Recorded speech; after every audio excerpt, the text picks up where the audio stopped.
बिस्मिल्लाहिर्रहमानिर्रहीम अस्सलाम वालेकुम। आई एम ख्वाजा मोहसिन इनाम। स्टूडेंट्स, अल्लाह ताला से दुआ है कि आप खैरियत से हों। इस लेक्चर में हम एक्सरसाइज 6.3 से पहले मौजूद कुछ थ्योरम्स डिस्कस करेंगे। Let's start. Students, first theorem जो हम डिस्कस करने जा रहे हैं उसकी स्टेटमेंट है prove that length of diameter of the circle x square plus y square is equal to a square is twice of a. Students, मेरा सवाल आपसे यह है कि ये किस किस्म का सर्कल है। शाबाश। X square plus y square is equal to a square. जी, ये ऐसा सर्कल है कि जिसका सेंटर है ओरिजिन पर। इसका रेडियस क्या है? शाबाश जी, इसका रेडियस है ए। अगर रेडियस ए है तो डायमीटर ट्वाइस ऑफ ए ही होगा। इसमें साबित करने वाली कौन सी बात है? स्टूडेंट्स, हमें इसे एनालिटिकली साबित करना है। हमें साबित करना है कि इस सर्कल का कोई भी डायमीटर ट्वाइस ऑफ ए होगा। हमें यह बात एनालिटिकली साबित करनी है। अब एनालिटिकली कैसे साबित करनी है, इस थ्योरम का थिंकिंग प्रोसेस क्या होगा, आइए आपको एक्सप्लेन करता हूं। स्टूडेंट्स, ये आप एक ऐसा सर्कल देख रहे हैं कि जिसका सेंटर है ओरिजिन पर। अब स्टूडेंट्स, पहली बात, डायमीटर होता क्या है? शाबाश जी, डायमीटर एक कॉर्ड होती है। कॉर्ड क्या होती है? A line segment joining any two distinct points of a circle is called chord of a circle. अब एक ऐसी कॉर्ड जो कि सेंटर से पास करे, सर्कल के सेंटर से पास करे, उसे हम डायमीटर कहते हैं। अ cord passing through centre of circle is called diameter. It is the longest chord in the circle. ये सर्कल की लॉन्गेस्ट कॉर्ड होती है। अब स्टूडेंट्स, हम कितने डायमीटर्स ड्रॉ कर सकते हैं? द आंसर इज हम infinite number of diameters draw कर सकते हैं किसी भी सर्कल के लिए। हमें साबित करना है कि किसी भी डायमीटर की जो लेंथ है वो ट्वाइस ऑफ ए होगी। अब स्टूडेंट्स, ये हमें साबित कैसे करना है? स्टूडेंट्स, आप देख रहे हैं मैंने एक डायमीटर यहां पर ड्रॉ किया है। डायमीटर के एंड पॉइंट्स जो हैं ये सर्कल की बाउंड्री पर आते हैं। स्टूडेंट्स, हम इन एंड पॉइंट्स में से एक एंड पॉइंट के कोऑर्डिनेट्स लेट करेंगे। मैं यहां पर लिखता हूं, मैं इस एंड पॉइंट के कोऑर्डिनेट्स लेट कर रहा हूं। इसको मैं कह रहा हूं ए, और इसके कोऑर्डिनेट्स मैं लेट कर रहा हूं x1, y1, और इसका सेंटर ओरिजिन पर है। कीप इन माइंड कि ओरिजिन को हम O से डिनोट करते हैं यूजुअली, और इसके कोऑर्डिनेट्स है 0, 0। अब स्टूडेंट्स, हमारे पास इस डायमीटर के दो पॉइंट्स आ गए। क्या हम इस डायमीटर की इक्वेशन मालूम कर सकते हैं? शाबाश। जिस लाइन का ये एक सेगमेंट है, क्या हम उस लाइन की इक्वेशन मालूम कर सकते हैं? The answer is yes. चूंकि हमारे पास इसके दो पॉइंट्स मौजूद हैं, हम दो पॉइंट्स को यूज करते हुए इस डायमीटर की स्लोप मालूम कर सकते हैं, और then point slope formula use करते हुए हम डायमीटर की इक्वेशन मालूम कर सकते हैं। उस लाइन की इक्वेशन मालूम कर सकते हैं कि जिसके लिए ये डायमीटर एक सेगमेंट है। अब स्टूडेंट्स, ये जो एंड पॉइंट्स हैं ये बुनियादी तौर पर सर्कल और डायमीटर के पॉइंट्स ऑफ इंटरसेक्शन हैं। स्टूडेंट्स, जब हमारे पास डायमीटर की इक्वेशन होगी, उस इक्वेशन को सर्कल की इक्वेशन के साथ जब हम साइमल्टेनियसली सॉल्व करेंगे तो हमारे पास इस पॉइंट के कोऑर्डिनेट्स भी आ जाएंगे। इस पॉइंट के कोऑर्डिनेट्स तो मैंने लेट कर लिए x1, y1। मेरे पास इस पॉइंट के कोऑर्डिनेट्स भी आ जाएंगे। जब स्टूडेंट्स मेरे पास इस पॉइंट के कोऑर्डिनेट्स भी आ जाएंगे, अगर मैं इसको कह दूं कि ये पॉइंट B है, तो मैं इन दो पॉइंट्स को यूज करते हुए डिस्टेंस फार्मूला इस्तेमाल करूंगा। अब डिस्टेंस फार्मूला जब मैं इस्तेमाल करूंगा तो वो डिस्टेंस, इन दो एंड पॉइंट्स के दरमियान जो डिस्टेंस है वो ट्वाइस ऑफ ए आना चाहिए। स्टूडेंट्स, ये है हमारा प्लान कि जिसके मुताबिक हम इस थ्योरम को प्रूफ करने जा रहे हैं। आइए प्रूफ शुरू करते हैं।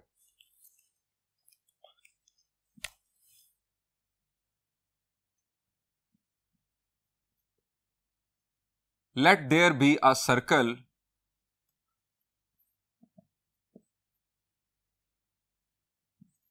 x square plus y square is equal to a square, centered at origin O 0, 0। अब जिक्र करते हैं डायमीटर का। Let there be a diameter AOB।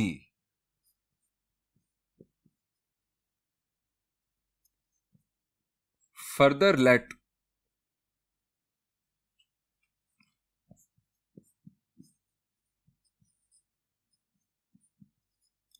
coordinates of A be x1, y1। अब हमें इस डायमीटर की स्लोप मालूम करनी है। हम यहां लिखेंगे slope of diameter.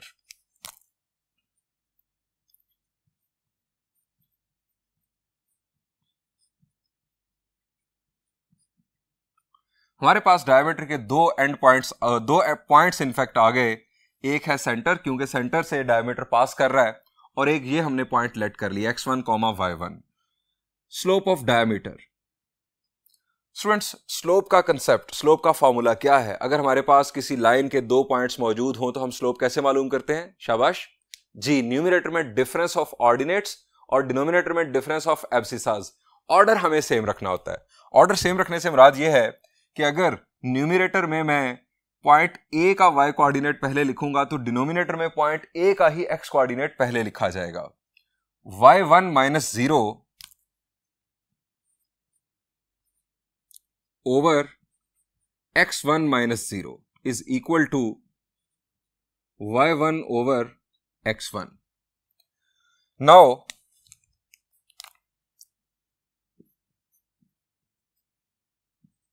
equation of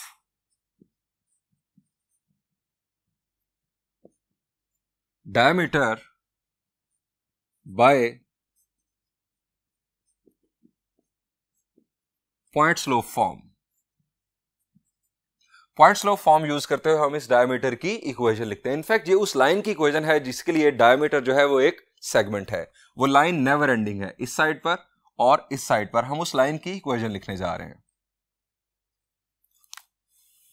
y minus point का y कोऑर्डिनेट। स्टूडेंट, मैं ओरिजिन को पॉइंट के तौर पर यहां पर यूज कर रहा हूं, यानी पॉइंट स्लोप फॉर्मूला में ओरिजिन को पॉइंट के तौर पर यूज कर रहा हूं। यहां पर हमें लिखना है पॉइंट का y coordinate, that is 0 is equal to m। m है हमारे पास y1 over x1 into x minus point का x कोऑर्डिनेट, पॉइंट में यूज कर रहा हूं ओरिजिन, दैट इज 0। अब यहां पर हमारे पास आ गया y is equal to y1 over x1 into x। ये स्टूडेंट्स हमारे पास डायमीटर की इक्वेशन आ गई। स्टूडेंट्स, ये हमारे पास डायमीटर की इक्वेशन, सर्कल की इक्वेशन हमारे पास पहले मौजूद। अगर हम इन दोनों इक्वेशंस को साइमल्टेनियसली सॉल्व करें तो हमें डायमीटर और सर्कल के पॉइंट्स ऑफ इंटरसेक्शन मिल जाएंगे। ये बात हम कई दफा डिस्कस कर चुके हैं कि जब भी हम दो इक्वेशंस को साइमल्टेनियसली सॉल्व करते हैं तो ग्राफिकली स्पीकिंग हम उन दोनों से बनने वाली कर्व्स के पॉइंट्स ऑफ इंटरसेक्शन मालूम कर रहे होते हैं। जब हम यहां पर साइमल्टेनियसली सॉल्व करेंगे तो हमारे पास इस पॉइंट के कोऑर्डिनेट्स तो हमने लेट किए हुए हैं, इनफैक्ट पॉइंट बी के कोऑर्डिनेट्स आ जाएंगे। अब मैं यहां पर लिखूंगा solving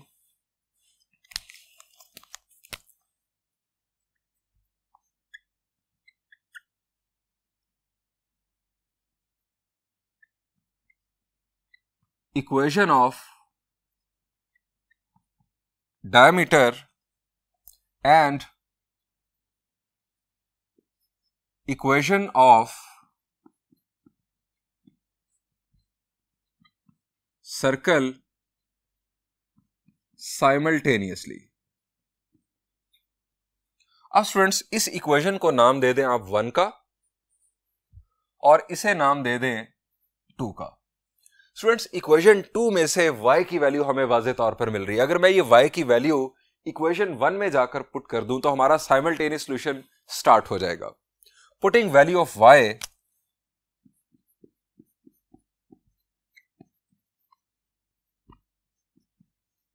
from equation 2 into equation 1। Equation 1 में y की वैल्यू पुट कर रहा हूं x square plus y square. अब y की वैल्यू है y1 over x1 into x, इसका आ गया square, is equal to a square. अब स्टूडेंट्स इसे सिंप्लीफाई करते हैं। X square plus y1 square over x1 square x square is equal to a square. अब स्टूडेंट्स इसे फर्दर सिंप्लीफाई करने के लिए हम क्या कर सकते हैं, इस डिनोमिनेटर से जान छुड़ा लेते हैं, हम x1 स्क्वायर से पूरी इक्वेशन को मल्टीप्लाई कर देते हैं। अब पूरी इक्वेशन को हम x1 स्क्वायर से मल्टीप्लाई कर रहे हैं, ये हमें मालूम होना चाहिए, ये हमारे जहन में होना चाहिए कि कहीं x1 जो है ये जीरो तो नहीं है। अब x1 पॉइंट हमने कहां पर लिया हुआ है, शाबाश, x1 पॉइंट जो है ये जीरो नहीं है, ये पॉइंट हमारा ना तो ओरिजिन पर है ना ही y एक्सिस के ऊपर है। सो x1 जीरो नहीं है, हम इसे मल्टीप्लाई कर सकते हैं। x square x1 square plus x square y1 square is equal to a square x1 square. अब स्टूडेंट्स यहां से मैं x स्क्वायर कॉमन ले सकता हूं, द आंसर इज यस, यहां से मैं x स्क्वायर कॉमन ले सकता हूं। x स्क्वायर मैंने कॉमन लिया तो ये आ गया x1 square plus y1 square is equal to a square into x1 square. अब students x1 square plus y1 square ये क्या है, शाबाश, x1 square plus y1 square ये किसके इक्वल है, यहां पर आपको थोड़ा सा नुक्ता समझाता हूं। स्टूडेंट्स ये जो पॉइंट है a, ये सर्कल का पॉइंट है। अगर ये सर्कल का पॉइंट है तो इसका मतलब यह है कि सर्कल की इक्वेशन को ये पॉइंट सेटिस्फाई करेगा। ये बात हमने पहले डिस्कस की हुई है एक्सरसाइज 6.2 के अंदर कि सर्कल का कोई भी पॉइंट सर्कल की इक्वेशन को सेटिस्फाई करता है। ये बात हमने एक्सरसाइज 6.1 में भी इनफैक्ट डिस्कस की थी। अब पॉइंट ए चूंकि सर्कल का पॉइंट है सो इसके कोऑर्डिनेट सर्कल की इक्वेशन को सेटिस्फाई करेंगे। मैं एक्स की जगह पर पॉइंट का एक्स कोऑर्डिनेट और वाई की जगह पर पॉइंट का वाई कोऑर्डिनेट पुट कर सकता हूं। पुट करने से मुझे हासिल क्या होगा, x1 square plus y1 square is equal to a square. इसका मतलब यह हुआ कि मैं x1 square plus y1 square की जगह पर a स्क्वायर लिख सकता हूं। x स्क्वायर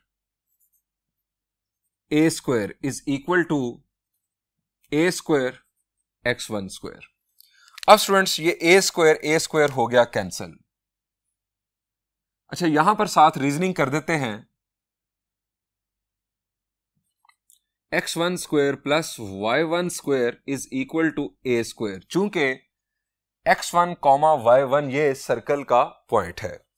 अब students x square is equal to x1 square, यहां से हमें स्क्वायर रूट लेने से x की दो वैल्यूज मिलेंगी। स्क्वायर रूट लेने से x की हमें दो वैल्यूज हासिल हुई, plus minus x1। Students positive x1 point A का x कोऑर्डिनेट है जो कि हमने लेट किया था, और नेगेटिव x1 ये पॉइंट बी का हमारे पास x कोऑर्डिनेट आ गया। अब स्टूडेंट्स y कोऑर्डिनेट्स मालूम करने के लिए हमारे पास दो ऑप्शंस हैं। आप ये x की दोनों वैल्यूज या तो इक्वेशन 1 यानी सर्कल की इक्वेशन में पुट कर दें या आप डायमीटर की इक्वेशन में पुट कर दें। स्टूडेंट्स डायमीटर की इक्वेशन में पुट करने में हमें आसानी है। हम यहां पर अगर x की वैल्यू पॉजिटिव x1 पुट करेंगे तो y की वैल्यू हमें y1 हासिल होगी, यानी पॉइंट a का y कोऑर्डिनेट। और अगर यहां पर x की जगह पर माइनस x1 हम पुट करेंगे तो x1 कैंसिल होगा, y कोऑर्डिनेट हमें पॉइंट b का हासिल होगा minus y1। Students point b के कोऑर्डिनेट्स मिलते ही हम a और b पॉइंट्स के ऊपर डिस्टेंस फार्मूला यूज करके डायमीटर मालूम कर सकते हैं। हम यह लिखेंगे पुटिंग इन इक्वेशन 2 में पुट करते हैं,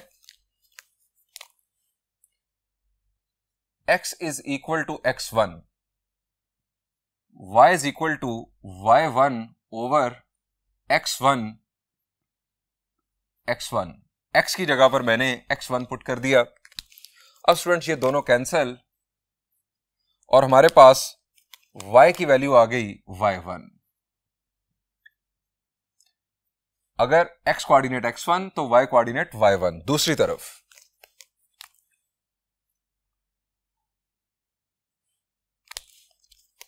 x is equal to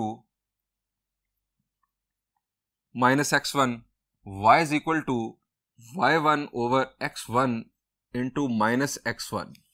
again x1 से कैंसिल और y की वैल्यू हमारे पास आ गई minus y1। So ax1 y1 and b minus x1 y1। Students a और b, यहां पर माइनस में भूल गया, a और b ये डायमीटर के एंड पॉइंट्स हैं। अब इन दोनों पर हम डिस्टेंस फार्मूला यूज करेंगे, हमारे पास आएगा diameter. Diameter is equal to a b distance. अब ए बी पर डिस्टेंस फार्मूला यूज करते हैं। डिस्टेंस फार्मूला का कंसेप्ट क्या है? डिफरेंस ऑफ एब्सिसस का square plus difference of ordinates का square whole square root. Difference of abscissas का स्क्वायर, x1 माइनस माइनस हो जाएगा प्लस, डिफरेंस लेने से plus x1 whole square plus, इसी तरह से y1 negative negative positive y1 whole square. अब स्टूडेंट्स यहां पर आ गया 2x1, फर्दर यहीं पर प्रोसेस कर देता हूं। 2x1 का स्क्वायर यह आ जाएगा 4x1 प्लस 4y1, यहां पर भी स्क्वायर और यहां पर भी स्क्वायर। अब स्टूडेंट्स यहां से हम 4 कॉमन ले सकते हैं। हम लिखेंगे डायमीटर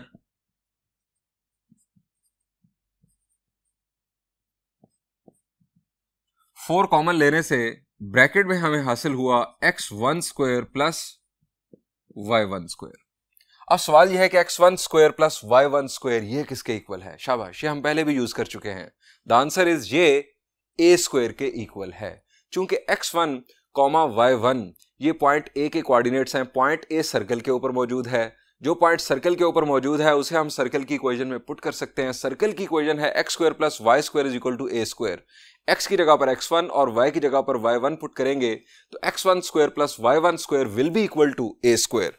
सो ये हमारे पास a स्क्वायर के इक्वल। डायमीटर यहां पर इसे लिख देते हैं 4 into a square square root. Reasoning इसकी यहां पर लिख देते हैं x1 square plus y1 square is equal to a square. अब स्क्वायर रूट लेने से हमें हासिल हुआ ट्वाइस ऑफ a।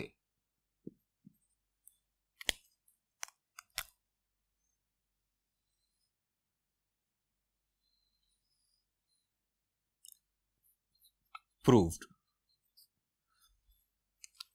स्टूडेंट्स हमने साबित कर दिया कि अगर सर्कल की equation x square plus y square is equal to a square होगी तो उस सर्कल का डायमीटर ट्वाइस ऑफ a होगा। स्टूडेंट्स बढ़ते हैं एक और थ्योरम की जानिब।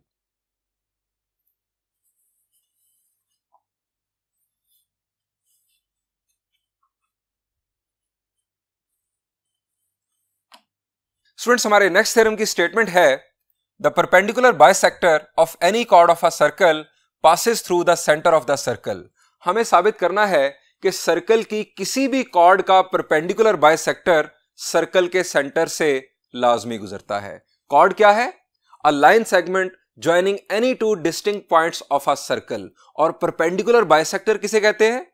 एक ऐसी लाइन जो किसी दूसरी लाइन को बाइसेक्ट करे, दो बराबर हिस्सों में यानी काट दे और परपेंडिकुलर भी हो, ऐसी लाइन को हम परपेंडिकुलर बाइसेक्टर का नाम देते हैं। हमें यहां पर साबित करना है कि सर्कल की किसी भी कॉर्ड का परपेंडिकुलर बाइसेक्टर सर्कल के सेंटर से लाजमी गुजरता है। स्टूडेंट्स प्रैक्टिकल ज्योमेट्री की मदद से आप ये बासानी चेक कर सकते हैं। आप कोई भी सर्कल ड्रॉ करें, उस सर्कल के अंदर कोई भी कॉर्ड ड्रॉ कर लें, फिर उस कॉर्ड का परपेंडिकुलर बाइसेक्टर जब आप ड्रॉ करेंगे तो आप ऑब्जर्व करेंगे कि वो सर्कल के सेंटर से लाजमी गुजर रहा होगा। स्टूडेंट्स यहां हमें एनालिटिकल ज्योमेट्री की बेस पर इस बात को साबित करना है। आइए देखते हैं कि हम इसे कैसे साबित करेंगे।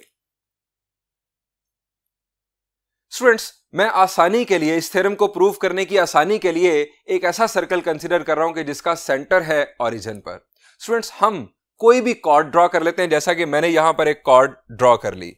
मैं इस कॉर्ड को ए बी का नाम दे रहा हूं, यानी एक एंड पॉइंट इसका ए है और दूसरा एंड पॉइंट है इसका बी।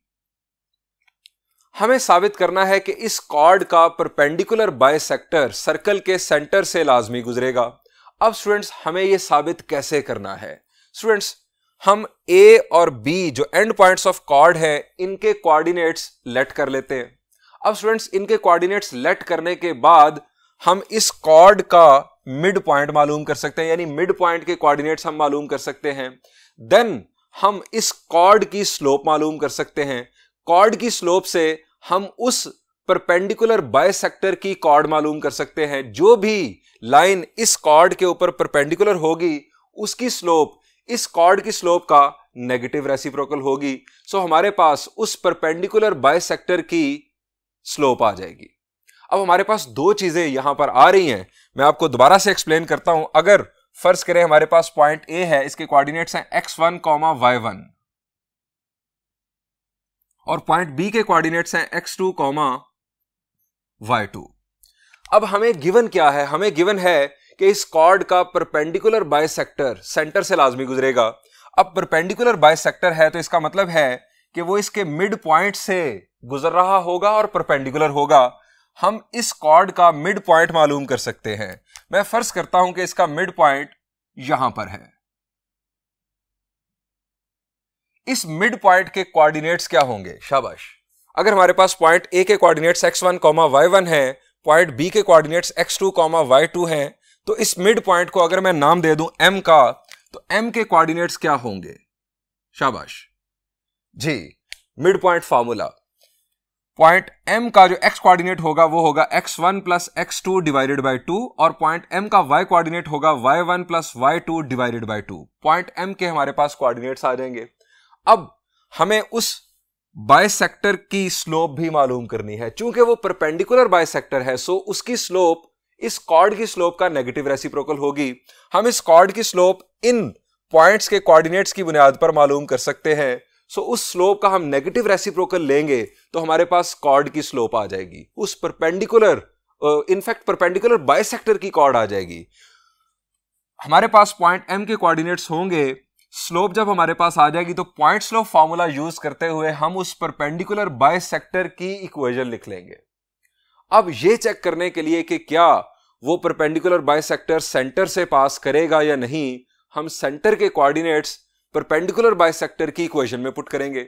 अगर सेंटर के कोऑर्डिनेट्स यानी 0,0 जो हमारा ओरिजिन सेंटर पर है, अगर सेंटर के कोऑर्डिनेट्स ने उस परपेंडिकुलर बाइसेक्टर की इक्वेशन को सेटिस्फाई कर दिया तो इसका मतलब यह होगा कि वो परपेंडिकुलर बाइसेक्टर सेंटर से पास कर रहा है। स्टूडेंट्स, यह है हमारा प्लान कि जिसके मुताबिक हम इस प्रूफ को कंटिन्यू करने जा रहे हैं। स्टार्ट करते हैं इसकी वर्डिंग। हम यहां लिखेंगे late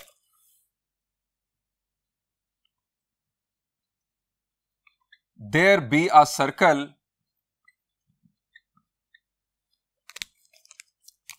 x square plus y square is equal to a square centered at origin।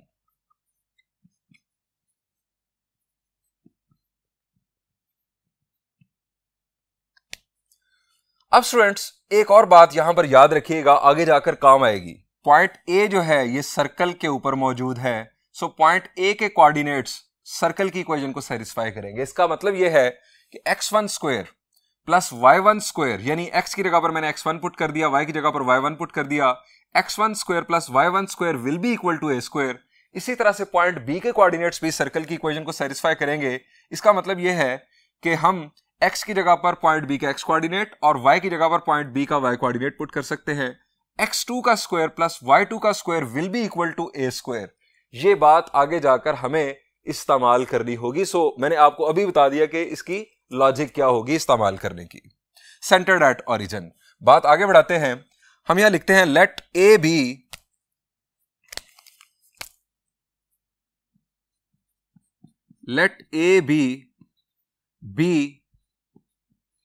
any chord of the circle।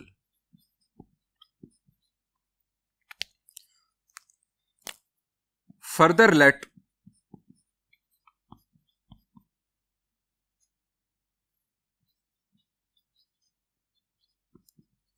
coordinates of A be x1, y1 and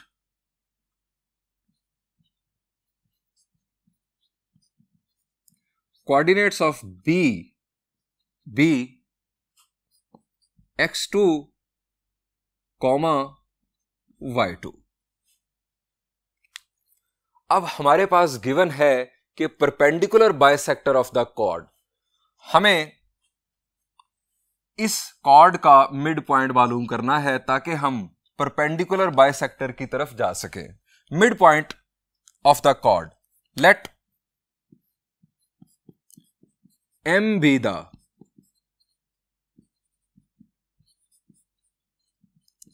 midpoint of chord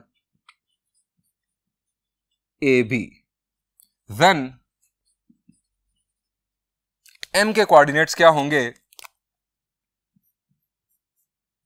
M के coordinates होंगे x1 plus x2, mid point formula हमने use किया, x1 plus x2 divided by 2, और y coordinate होगा y1 plus y2 divided by 2। ये हमारे पास उस परपेंडिकुलर बाइसेक्टर का पॉइंट आ गया, चूंकि उसने इस पॉइंट से पास करना है। अब उसकी स्लोप मालूम करने के लिए हम कॉर्ड की स्लोप मालूम करते हैं। हम यहां लिखेंगे स्लोप ऑफ कॉर्ड,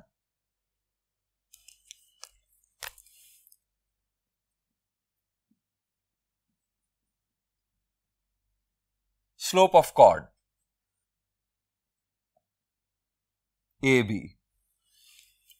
इस कॉर्ड की slope y2 minus y1 over x2 minus x1, difference of ordinates over difference of abscissas, order हमें सेम रखना है। अब हम लिखेंगे slope of any perpendicular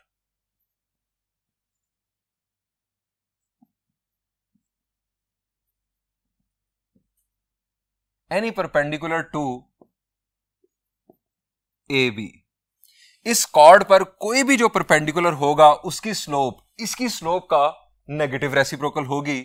so इसका नेगेटिव रेसिप्रोकल नेगेटिव, और ये मैंने कर दिया रेसिप्रोकल। अब स्टूडेंट्स, हमारे परपेंडिकुलर बाइसेक्टर की स्लोप भी यही होगी। हमारे परपेंडिकुलर बाइसेक्टर का हमारे पास ये पॉइंट है, चूंकि वो कॉर्ड को बाइसेक्ट कर रहा है, और ये हमारे पास आ गई उसकी स्लोप। सो हम परपेंडिकुलर बाइसेक्टर की इक्वेशन बना सकते हैं। हम ये लिखेंगे equation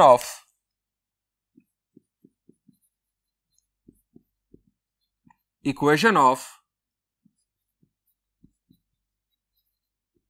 perpendicular bisector bye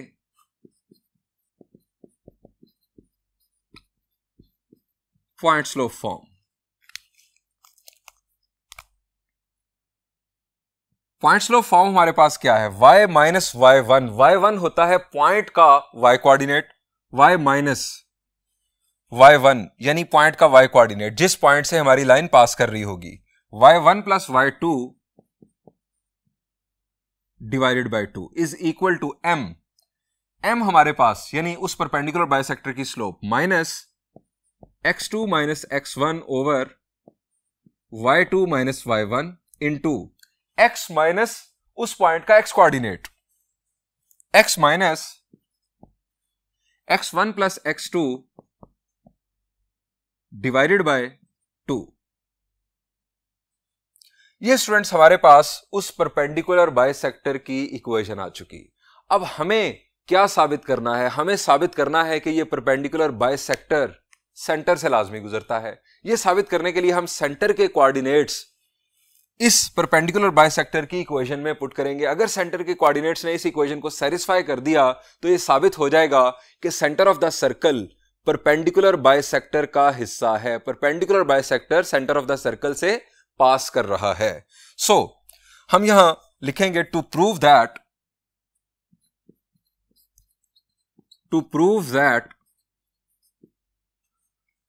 perpendicular bisector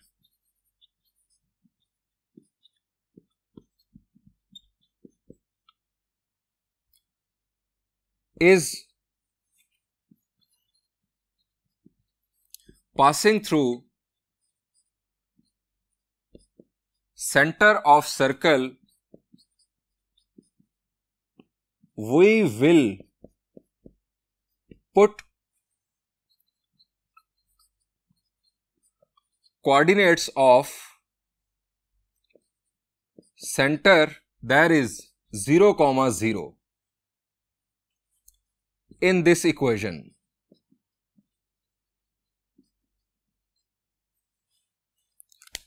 इस इक्वेशन में हम x की जगह पर सेंटर का x कोऑर्डिनेट और y की जगह पर सेंटर का y कोऑर्डिनेट पुट करेंगे। चूंकि x1 y1 x2 y2 ये हमारी कॉर्ड के एंड पॉइंट्स के कोऑर्डिनेट्स हैं, इनकी जगह पर नहीं हम पुट करेंगे, हम x और y की जगह पर पुट करेंगे।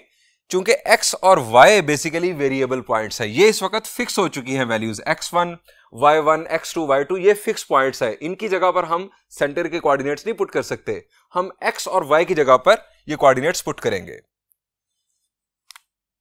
y की जगह पर 0 पुट किया, 0 minus y1 plus y2 divided by 2 is equal to minus x2 minus x1 over y2 minus y1 into x की जगह पर भी 0 आ गया, minus x1 plus x2 divided by 2। Students हमें देखना है कि ये इक्वेशन ट्रू है या नहीं। स्टूडेंट्स ये तो है 0, y2 माइनस y1 ये लेफ्ट साइड पर आकर मल्टीप्लाई हो गया, यहां पर हम लिखेंगे, माइनस को साइड पर लिख देते हैं, y2 minus y1 into y1 plus y2, इसको भी मैं y2 प्लस y1 लिख देता हूं, over 2 is equal to minus x2 minus x1 into 0, ये तो फारिग, ये जो माइनस है स्टूडेंट्स ये माइनस माइनस लेफ्ट साइड पर हो गया प्लस, माइनस माइनस हो गया प्लस, यहां पर आ गया x2 प्लस x1। अब students y2 minus y1 into y2 plus y1, यहां पर एक सॉरी 2 भी है जो हम मिस कर रहे हैं, ये 2।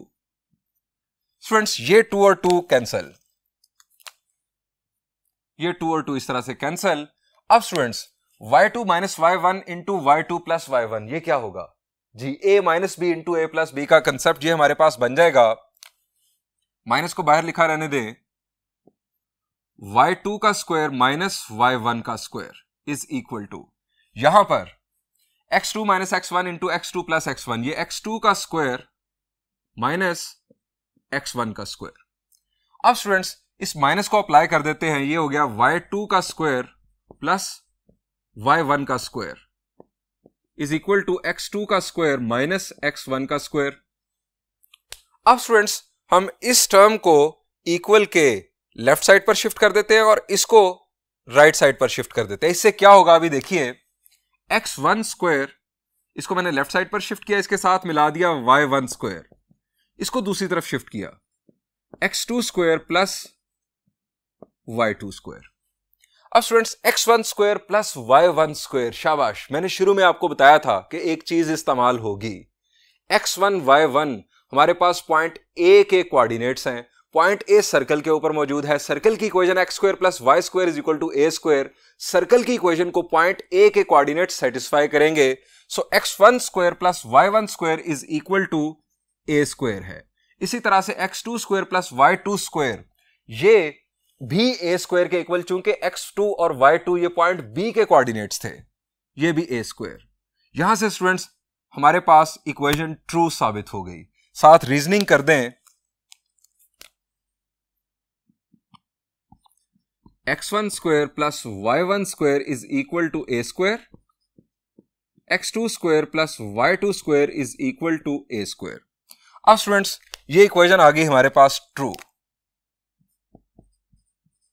इक्वेशन ट्रू आने का मतलब क्या है कि perpendicular bisector centre of the circle से पास कर रहा है, चूंकि सेंटर के कोऑर्डिनेट्स ने परपेंडिकुलर बाइसेक्टर की इक्वेशन को सेटिस्फाई कर दिया, इक्वेशन ट्रू आ गई। हम यहां लिखेंगे hence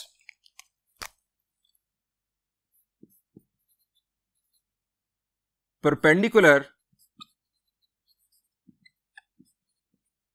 bisector of any chord of a circle always passes through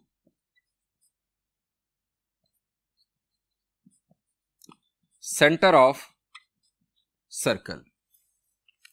students, इस थ्योरम में हमने साबित किया कि किसी भी कॉर्ड का परपेंडिकुलर बाइसेक्टर सर्कल के सेंटर से लाजमी गुजरता है। स्टूडेंट्स, इस थ्योरम की दो वेरिएशंस हमारी बुक में और मौजूद हैं।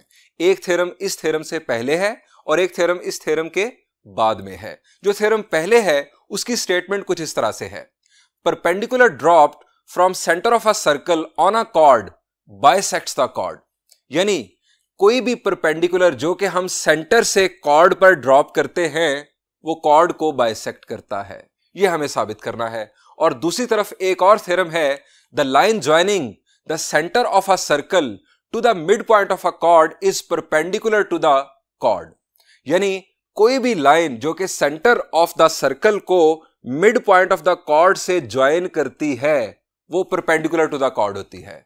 यानी एक ही स्टेटमेंट है और उसमें वेरिएशंस बनाई जा रही हैं। स्टूडेंट्स, जो रिमेनिंग दो थ्योरम्स हैं ये आप होमवर्क में खुद प्रूफ कीजिएगा। ये इनके जो प्रूफ्स हैं ये हमारी बुक में मौजूद हैं। इनफैक्ट आप खुद समझिएगा, self done is well done. Students, in theorems की जो स्टेटमेंट्स हैं ये आपके एमसीक्यूज में भी बहुत ज्यादा आपको काम आएंगी। यहां पर इस लेक्चर को एंड करते हैं। इंशाल्लाह नेक्स्ट लेक्चर में हम कुछ मजीद थ्योरम्स डिस्कस करेंगे। Thank you and Allah Hafiz.